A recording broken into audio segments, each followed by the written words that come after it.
ہندوستان اور خراسان یعنی موجودہ افغانستان کا ذکر۔ ابن ماجہ کی روایت ہے عن عبداللہ ابن الحارث رضی اللہ تعالی عنہ قال رسول اللہ صلی اللہ علیہ وسلم یخرج ناس من المشرق یؤتئون للمہدی یعنی سلطانہ، یعنی سلطانہ، دونوں طرح سے پڑھ سکتے ہیں۔ حضرت عبداللہ ابن حارث فرماتے ہیں رضی اللہ تعالی عنہ کہ حضور نے ارشاد فرمایا مشرق کی طرف سے وہ فوجیں نکلیں گی، لوگ آئیں گے جو عرب میں مہدی کی حکومت قائم کریں۔ یہ مہدی کون ہوں گے اس کا ذکر میں ذرا بعد میں کروں گا، لیکن نوٹ کر لیجئے کہ مہدی سے پہلے لازماً کسی مشرقی علاقے کے اندر وہ نظام قائم ہو چکے گا، تب وہاں سے فوجیں آئیں گی نا۔ یہ مشرق کون سا ہے؟ عرب کے مشرق میں آپ چلیے، ایران بھی آ جائے گا، افغانستان بھی ہے، پاکستان بھی ہے، اور اگر اس سے اور توسیع دیں تو ہندوستان بھی ہے۔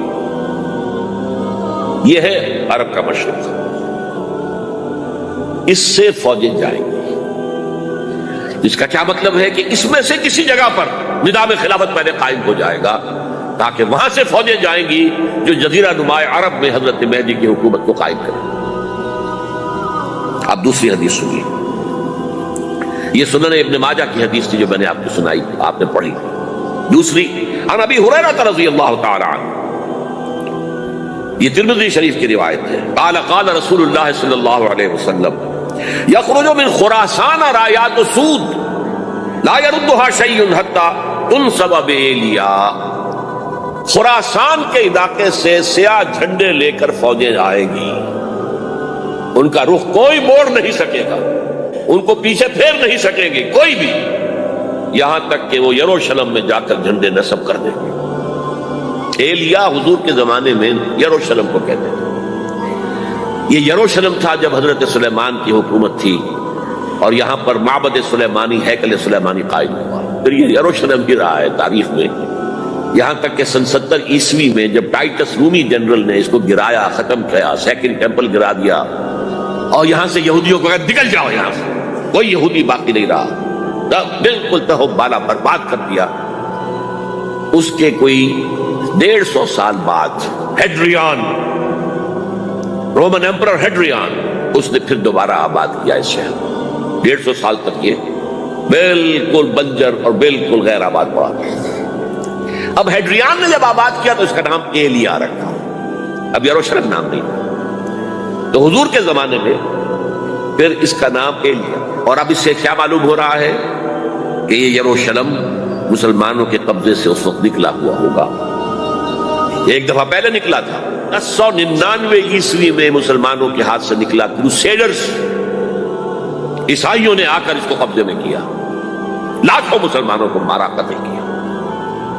اس کو 1187 عیسوی میں واپس لیا ہے، کس نے لیا ہے؟ صلاح الدین ایوبی کرد۔ عرب کھوکھلے ہو چکے تھے، عربوں نے کھویا، واپس نہیں لے سکے، بہت حکومت کر چکے تھے، 400-500 برس کی حکومت اور ان کے عیش اور ان کے آرام، اب ان میں جان نہیں تھی کہ وہ واپس لے سکے۔ واپس لینے والا گرم کرد صلاح الدین ایوبی۔ تو گویا کہ اب آپ سمجھئے کہ 88 برس تک عیسائیوں کا قبضہ رہا یروشلم۔ اب 1967 میں یہودیوں نے قبضہ کیا ہے، اور اب 38 برس تو ہو گئے، 88 نہیں تو 38 برس تو ہو گئے، لیکن وہ دور آئے گا کہ اب پھر لیں گے، لینے والے عرب بھی نہیں ہوں گے، خراسان کے علاقے سے فوجیں آئیں۔ یہ خراسان کیا تھا؟ ایلیا تو میں نے آپ کو بتایا یروشلم کا نام ہے۔ خراسان اس زمانے میں ایک بہت بڑے ملک کو کہتے تھے، کچھ حصہ پاکستان کا بھی اس میں شامل ہے، کچھ حصہ ایران کا بھی ہے، ایران کے اس حصے کو اب بھی خراسان کہتے ہیں۔ خراسان ایک صوبہ ہے ایران کا چھوٹا سا۔ پاکستان میں خاص طور پر یہ جو علاقہ مالاکنڈ ایجنسی کہلاتی ہے، اس سے اوپر جتنا علاقہ ہے، اور یہ جو واخان کی ایک پٹی آتی ہے اوپر، واخان افغانستان کی ایک پٹی سی دم سی چلی آتی ہے جو جا کر چائنا کی سرحد سے مل جاتی ہے، یہاں سے لے کے یہاں تک یہ جو مالاکنڈ کا وہ درہ ہے اور پہاڑ ہے، یہ بھی خراسان کا حصہ ہے۔ باقی تقریباً 2/3 آف افغانستان، ساؤدرن حصہ نہیں ہے خراسان کا حصہ، یہ سیستان کہلاتا تھا، یہ خراسان نہیں ہے۔ لیکن یہ کہ اوپر کا 2/3 آف افغانستان اور اس کے ساتھ یہ جو عرب جو اب یہ ترک ممالک آزاد ہوئے ہیں سوویت یونین کی ڈسولوشن کے ساتھ، یہ سارا علاقہ کہلاتا ہے خراسان بزرگ، دی گریٹ خراسان۔ ایک مرتبہ ایک یہاں کا جو کونسلیٹ ایران کا وہ آئے تھے میرے پاس، ان کے ایک اہم آدمی، ان سے میں نے پوچھا خراسان، تو پہلے تو ان کا خراسان ہمارا ہے صوبہ، نہیں مجھے خراسان، او خراسان بزرگ، وہ جو دی گریٹر خراسان کی بات کر رہے ہیں وہ یہ تھا۔ پھر میں نے اور طریقوں سے بھی تحقیق کی، پہلے خیال تھا کہ پورا افغانستان اس میں شامل ہے، لیکن اب معلوم ہوا کہ نہیں، یہ جو جنوبی حصہ ہے یہ سیستان کہلاتا تھا، کچھ بلوچستان کا حصہ اس میں شامل تھا اور کچھ یہ جنوبی حصہ افغانستان۔ یہاں سے فوجیں جائیں گی اور یہ فوجیں جا کر خراسان سے چل کر ایلیا پہنچیں گی، یروشلم پہنچیں گی اور اپنے جھنڈے گاڑیں۔ اس کا جو نتیجہ نکلتا ہے وہ آپ سمجھ لیجئے۔ اس میں بھی اب میں اس سیر ترجمان القرآن اقبال کا ایک شعر آپ کو سنا رہا ہوں۔ ایک تو انہوں نے جو اردو میں کہا تھا، میرے عرب کو آئی ٹھنڈی ہوا جہاں سے، میرا وطن وہی ہے، میرا وطن وہی۔ ٹھنڈی ہوا حضور کو آئی، مجھے ہندوستان کی طرف سے ٹھنڈی ہوا آ رہی ہے صلی اللہ علیہ وسلم۔ اس کا جو ہے حوالہ مجھے نہیں مل سکا ہے اب تک، لیکن لوگ مانتے ہیں کہ ہاں ہے، حدیث ہے، پڑھی ہے ہم نے، لیکن بتا نہیں پا رہے۔ اور ظاہر بات ہے کہ حدیث کا ذخیرہ اتنا وسیع ہے کہ اس میں سے تلاش کرنا آسان کام ہے، اور اقبال کو کافی علم تھا ان چیزوں کا، اس کو بغیر کسی بنیاد کے نہیں کہہ سکتا۔ میرے عرب کو آئی ٹھنڈی ہوا جہاں سے، میرا وطن وہی ہے، میرا وطن۔ لیکن اس سے بھی زیادہ جو بات ہے وہ علامہ اقبال کا ایک شعر ہے جس کے پہلے مصرعے میں تو حضرت مہدی کا ذکر ہے، وہ میں بعد میں اس کا ذکر کروں گا جب ان کا وقت آئے گا۔ خضر وقت از خلوت دشت حجاز آید بروں، خضر وقت، وقت کا خضر، میرے نزدیک وقت کا مجدد حضرت مہدی، وہ خلوت حجاز سے باہر آئیں گے۔ خضر وقت از خلوت دشت حجاز آید بروں، کارواں زی وادی دور و دراز آید بروں، کارواں اس وادی دور و دراز سے چلے گا۔ یہ وادی دور و دراز کون سی ہے؟ وادی سندھ۔ وادی سندھ کا تصور پتہ نہیں آپ کو کیا ہے، آپ کو معلوم ہونا چاہیے کہ وادی سندھ، یہ سارے ٹریبیوٹس جو آ رہے ہیں جو وادی اس دریائے سندھ میں مل رہے ہیں، جیسے ایک درخت ہوتا ہے اور اس کی شاخیں ہیں، وہ تو درخت کے تنے سے نکلی ہیں۔ ایک یہ کہ ٹریبیوٹریز ہوتی ہیں، چھوٹے چھوٹے دریا ہوتے ہیں، وہ ملتے ہیں تو ایک بڑا دریا بنتا ہے۔ یہ ٹریبیوٹریز مشرق سے بھی آ رہی ہیں سندھ میں اور مغرب سے بھی آ رہی ہیں۔ افغانستان کا جو مشرقی حصہ اسی وادی سندھ کے اندر ہے، اور یہ موجودہ پاکستان، بلکہ اس میں سے کچھ حصہ جو ہم چھوڑ چکے ہیں، ہم سے نکل گیا دریائے ستلج تک، یہ اس وادی سندھ کا حصہ ہے۔ کہاں آ رہا ہے ستلج؟ سندھ میں، اور بیاس تو ستلج میں پہلے ہی آ گیا، راوی آ گیا، چناب آ گیا، جہلم آ گیا، سب سندھ میں پہنچ گئے، وٹن کوٹ میں سے پہنچ گئے، نہیں پہنچ گئے۔ اوپر سے یہ دریائے سوات آ رہا ہے، یہ دریائے دیر آ رہا ہے، یہ دریا فلاں آ رہا ہے، یہ دریا فلاں آ رہا ہے، سب دریائے کابل میں ہو کر کہاں پہنچے؟ سندھ میں۔ اوپر سے دریائے ہنزا آ رہا ہے، دریائے گلگت آ رہا ہے، کہاں آ کر گرے؟ سندھ میں۔ پھر یہ جو دریا آ رہے ہیں جو ہمارے جو ہے درائے گومل سے چلا آ رہا ہے، کوچی چلا آ رہا ہے، کہاں جاتے؟ سندھ میں۔ یہ پوری وادی ہے، یہ افغانستان کا مشرقی حصہ جو پختون ہے، 100% پختون، وہ در حقیقت وادی سندھ کے اندر ہے۔ یہ دو طرف سے وادی سندھ۔ کارواں زی سے مراد ازیں، کارواں ازیں وادی دور و دراز آیت برو، فوجیں یہاں سے جائیں گی حضرت مہدی کی حکومت قائم کرنے کے لیے۔ خضر وقت از خلوت دشت حجاز آیت برو، کارواں زی وادی دور و دراز آیت برو۔ یہ ہے اس سیر کا۔ حالانکہ یہی شخص ہے جو اپنے خطبات کے اندر نفی بھی کرتا ہے کہ یہ مہدی اور وہ یہ سب تصورات جو ہیں یہ کوئی صحیح نہیں ہے، اور یہ پرانی کوئی روایات چلی آ رہی تھی، ہر مذہب میں تصور ہے، اس طرح کی بات کہی ہے۔ جب عقل سے بات کرتا تھا اس میں ٹھوکریں کھاتا تھا، جب دل سے اس کے یہ سیلاب کے مانند چشمہ ابھرتا تھا دل سے اس کی شاعری کا، اس میں ہوتے تھے وہ حقائق جو ابدی۔ اس پر جو اشفاق صاحب ہوتے تھے ہمارے ہاں، اشفاق احمد ادیب، ڈرامہ نگار تلقین شاہ، انہوں نے بڑی پیاری بات کہی تھی، اگرچہ ان کا مذاق اڑایا تھا روزنامہ نوائے وقت نے، بات بڑی پیاری تھی۔ اقبال ایک دن کا اقبال تھا، ایک رات کا اقبال تھا۔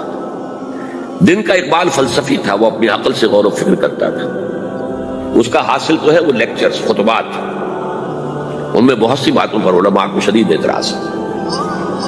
ایک رات کا اقبال تھا، اسے الہام ہوتا تھا، سیلاب آتا تھا شاعری کا، اور وہ اقبال جو ہے اصل اقبال ہے۔ اور اس کو کہا اقبال نے خود، ڈاکٹر یوئنگ ہوتے تھے جو پرنسپل تھے ایف سی کالج کے، ان کے نام سے یوئنگ ہال اب بھی موجود ہے نیلا گنبد چوک میں، ایک ہاسٹل بنایا تھا انہوں نے، یوئنگ ہال۔ ایک دعوت میں سب جمع تھے، ڈاکٹر یوئنگ بھی تھے، علامہ بھی تھے۔ یوئنگ نے بڑا تیکھا وار کیا کہ ڈاکٹر اقبال، ہم نے سنا ہے کہ آپ جیسا آدمی بھی وربل ریولیشن کا قائل ہے۔ تو پہلے مسئلہ سمجھ لیجئے ورنہ واقعہ سمجھ نہیں آیا تھا۔ ایک ہے وربل، وحی باللفظ، قرآن کے بارے میں ہمارا عقیدہ، یہ الفاظ اللہ کے۔ ایک ہوتا ہے وحی، لیکن اس وحی میں لفظ جو ہے وحی کا نہیں ہوتا، بلکہ وہ انسپیریشن کہلاتی ہے۔ کوئی بات آپ کے ذہن میں ڈال دی گئی، آپ نے اپنے الفاظ میں اس کو ادا کیا۔ تو یہ سمجھتے ہیں کہ وحی جو ہے یہ ہمیشہ وحی باللفظ وربل نہیں ہوتی، یہ عیسائیوں کا عقیدہ ہے۔ اور وہ عقیدہ کیوں بنایا ہے؟ اب ایک بات سے بات نکل رہی ہے، انجیلیں 100 سے زیادہ تھیں، اب بھی کم سے کم 4 کو کینونیکل کہتے ہیں۔ تو ان چاروں میں اختلاف ہے، تو کون سی انجیل ہے؟ میں جب پڑھتا تھا میڈیکل کالج میں، تو میں نے بٹگمری میں ایک بہت بڑا کمیشن ہے، تو وہاں پادری صاحب سے مسٹر وائٹ جا کے میں نے کہا کہ which one of these is Bible؟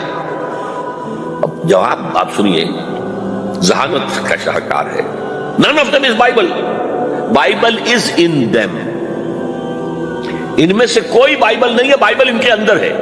یعنی جو مفہوم عیسیٰ کو وہ خدا سمجھتے ہیں اور ان کو اپوسٹلز کہتے ہیں، یہ نبی تھے، حضرت عیسیٰ کے رسول تھے، یہ متی ہوں یا جان ہوں، جو بھی ہے اپوسٹلز ہیں۔ تو جو حضرت عیسیٰ نے ان سے کہا وہی کی، انہوں نے اپنے الفاظ میں اس کو ادا کیا ہے، لہذا علیحدہ ہو جائے گا وہ اپنا، جیسا کہ احادیث کے اندر ہے۔ تو اقبال سے کہا کہ اقبال، ڈاکٹر اقبال، میں نے سنا کہ آپ بھی وربل ریولیشن کے قائل ہیں۔ کہنے بالکل، اور مجھے تو ذاتی تجربہ ہے، مجھ پر جو شعر اترتا ہے وہ الفاظ میں ڈھلا ہوا ہوتا ہے، میں تبدیلی کرنا چاہوں تو نہیں کر سکتا۔ چپ ہو گیا یوئنگ، اب آگے کیا بولے گا یوئنگ؟ تو بہرحال اقبال کا یہ شعر جو ہے رات کے اقبال کا شعر ہے، یہ اس اقبال کا جس کو الہام ہوتا تھا۔ خضر وقت از خلوت دشت حجاز آیت برو، کارواں زی وادی دور و دراز آیت برو۔ اب میں نے اب تک تو یہ ڈسکس کیا ہے قرآن، حدیث، سنت اور ایک ترجمان القرآن کے حوالے سے۔ اب آئیے عالمی حالات کے حوالے سے دیکھیں۔ عالمی حالات سے بھی معلوم ہوتا ہے کہ ایک عالمی ریاست تقدیر مبرم ہے۔ زمانہ تیزی کے ساتھ ادھر جا رہا ہے، جبکہ پوری دنیا کی ایک ریاست ہے، بلکہ بہت پہلے سے اس کا تقاضا پیدا ہو چکا ہے۔ دنیا اتنی چھوٹی ہو گئی ہے، آج آپ اسے کہتے ہیں گلوبل ولیج، یہ تو گاؤں کے مانند ہے، اب کوئی فاصلہ نہیں رہا۔ امریکہ میں تاج پوشی ہو رہی ہے بش صاحب کی، ان کا منظر ہم بیٹھے دیکھ رہے ہیں، سارا کا سارا 12,000 میل دور بیٹھے ہوئے دیکھ رہے ہیں۔ دنیا کیا ہے؟ یہ تو ایک گاؤں ہے، ایک شہر ہے۔ اور ایک عالمی ریاست اگر قائم نہیں ہوتی تو دنیا میں کبھی امن قائم نہیں ہو سکتا۔ لہذا دنیا میں امن کے لیے ایک عالمی ریاست ضروری ہے، اور اسی کے پہلے قدم کے طور پر وہ لیگ آف نیشنز جو ہے قائم کی گئی تھی۔ کوئی تو ادارہ ایسا ہونا چاہیے جہاں دنیا کے سارے ممالک کے نمائندے بیٹھیں، سوچیں، غور کریں، فیصلے کریں۔ اگرچہ وہ جو بے ایمانیاں دلوں میں تھیں، جو بدنیتیں دلوں میں تھیں، انہوں نے ناکام کر دیا اس کو، لہذا وہ مر گئی، ختم ہو گئی۔ ہاں، جنم دے گئی اسرائیل کو، اس کے بطن سے اسرائیل نے جنم لیا، اسرائیل نے نہیں، بالفور ڈکلریشن نے، کہ یہودیوں کو فلسطین میں آباد ہونے کی اجازت ہے۔ اچھا، جب وہ ختم ہو گئی تو تقاضا موجود تھا، کوئی ادارہ ایسا ہونا چاہیے بھائی بیٹھے سب کے سب وہاں فیصلے کریں، ورنہ تو دو برتن کھڑک جائیں گے تو اس کے بعد وہ عالمی جو ہے ایک کنفرنٹیشن ہو سکتی ہے. تب یہ پھر دوبارہ یونائٹڈ نیشنز آرگنائزیشن بنی، اور اب وہ بھی دم توڑ رہی ہے، بیچاری کئی روز سے دم توڑ رہی ہے، اس لیے کہ عراق وار کے ضمن میں ایک پیسہ بھر بھی وقت نہیں دی بش نے یو این او کی حمایت یا مخالفت. کیا رہ گیا اس کا؟ بس ایک کلب ہے، آؤ بیٹھے گفتگو کرو، اللہ اللہ خیر صلی. جتنے ریزولوشن یو این او نے پاس کیے جنرل اسمبلی نے اسرائیل کے خلاف، سب کو ویٹو کیا ہے امریکہ نے. تو فائدہ کیا ہوا بھائی؟ جنرل اسمبلی کا فیصلہ کشمیر کے بارے میں موجود ہے 55 سال سے، اس پر عمل درآمد نہیں ہو سکتا. تو وہ در حقیقت جب عدل انسان کے اندر نہ ہو، اللہ پر ایمان اور یقین نہ ہو، آخرت کے محاسبے کا احساس نہ ہو، تو کوئی بھی آپ ادارہ بنا لیں فیل ہو جائے گا. ایک زمانے میں، وہ بھی میرے زمانہ طالب علمی کا ہے، جمعیت طلبہ والے جو ہے کراچی سے نکالا کرتے تھے اسٹوڈنٹس وائس، ایک انگریزی ہفت روزہ، اس میں لکھا تھا یو این او کا مطلب ہے یونائٹڈ نیشنز آرگنائزیشن نہیں، انٹائڈ نیشنز آرگنائزیشن، جو بندھی ہوئی نہیں ہے آپس میں. یہ نیشنز جو ہیں ان کا کوئی آپس میں تعلق نہیں ہے، ان کی آرگنائزیشن انٹائڈ، یونائٹڈ کی بجائے. اور آج اس کا منظر سامنے آ چکا ہے. لیکن تقدیر مبرم ہے، the march of history cannot be stopped. چاہے نیو ورلڈ آرڈر آئے، چاہے جسٹ ورلڈ آرڈر آئے، آئے گا ورلڈ آرڈر، جس میں کوئی شک نہیں ہے. گلوبلائزیشن ہو رہی ہے، ٹرپس کا معاہدہ ہو رہا ہے. یہ سارا جو ہے کدھر ہم سفر کر رہے ہیں، کدھر جا رہے ہیں؟ Towards a world state. اس عالمی ریاست کے قائم ہونے میں کمپیٹیٹرز کون کون ہیں؟ کون اپنا نظام قائم کرنا چاہتا ہے؟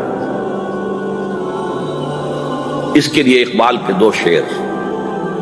دنیا کو ہے پھر مارکہ روح و بدن پیش، مارکہ روح و بدن، روحانیت اور میٹیریلزم. دنیا کو ہے پھر مارکہ روح و بدن پیش، تہذیب نے پھر اپنے درندوں کو مارا. تہذیب کے درندے، یہ ہے مغربی قوموں کے لیے بہترین لفظ ہے، تہذیب کے درندے. کہتے ہیں سیویلائزیشن سیویلائزیشن سیویلائزیشن، اور جو درندگی وہ کرتے ہیں کوئی بھیڑیے وہ درندگی نہیں کر سکیں گے جو وہ کرتے ہیں. دنیا کو ہے پھر مارکہ روح و بدن پیش، تہذیب نے پھر اپنے درندوں کو ابھارا. اللہ کو پامر دیے مومن پہ بھروسہ، ابلیس کو یورپ کی مشینوں کا سا. This grand confrontation is very soon to come, very soon to come, very soon to come. ایک طرف اللہ ہے اور مرد مومن ہے، دوسری طرف ابلیس ہے اور اس کا سب سے بڑا ایجنٹ یہودی ہے، اور یہودیوں کے سپورٹرز عیسائی. یہ ہے دو طرفہ، یہ دو فریق ہیں. اور وہ میں آپ کو پہلے سنا چکا ہوں نظر. ابلیس نے کہا تھا مجھے نہ جمہوریت کا کوئی خطرہ ہے، نہ کوئی فاشزم سے خطرہ ہے، نہ کوئی اشتراکیت سے خطرہ ہے اگر کوئی خطر مجھ کو تو اس امت سے ہے جس کی خاکستر میں ہے اب تک شرارے آج. خال خال اس قوم میں اب تک نظر آتے ہیں، وہ کرتے ہیں اشک سحرگاہی سے جو ظالم وضو. وہی خطرہ ہے جس کا ذکر کیا جب یو ایس ایس آر ختم ہو گئی، جس کے لیے نیٹو بنایا گیا تھا، جس کے لیے سیٹو بنایا گیا تھا، جس کے لیے سینٹو بنایا گیا تھا to contain U S S R. اب جب یو ایس ایس آر ختم ہو گیا وہ تو سربت سجود ہو گیا مغرب کے سامنے، ہاتھ پھیلا کر بھیک مانگنے کی پوزیشن میں آ گیا. اس وقت اثر نو نیٹو کو آرگنائز کر رہے ہیں، ایکسٹینڈ کر رہے ہیں. کسی نے پوچھا چیف آف دی نیٹو سے کہ یہ اب آپ کو کس بات کا دیں؟ ہمیں مسلم فنڈامنٹلزم سے خطرہ ہے. وہ جو ابلیس نے کہا وہی اس نے کہا. ہمیں اندیشہ ہے مسلم فنڈامنٹلزم سے، لہذا ہمیں چوکس رہنا ہے اور مضبوط کرنا ہے اور تکڑے ہونا ہے. یہ ہے در حقیقت ہے اگر کوئی خطر مجھ کو تو اس امت سے ہے جس کی خاکستر میں ہے اب تک شرار عرض. اب دیکھیے، ایک طرف میں نے بتایا ایک یہودی ہیں اور ان کے خواب ہیں. خواب کیا ہے؟ گریٹر اسرائیل قائم کرنا. جس میں تقریباً پورا مڈل ایسٹ آ جائے گا.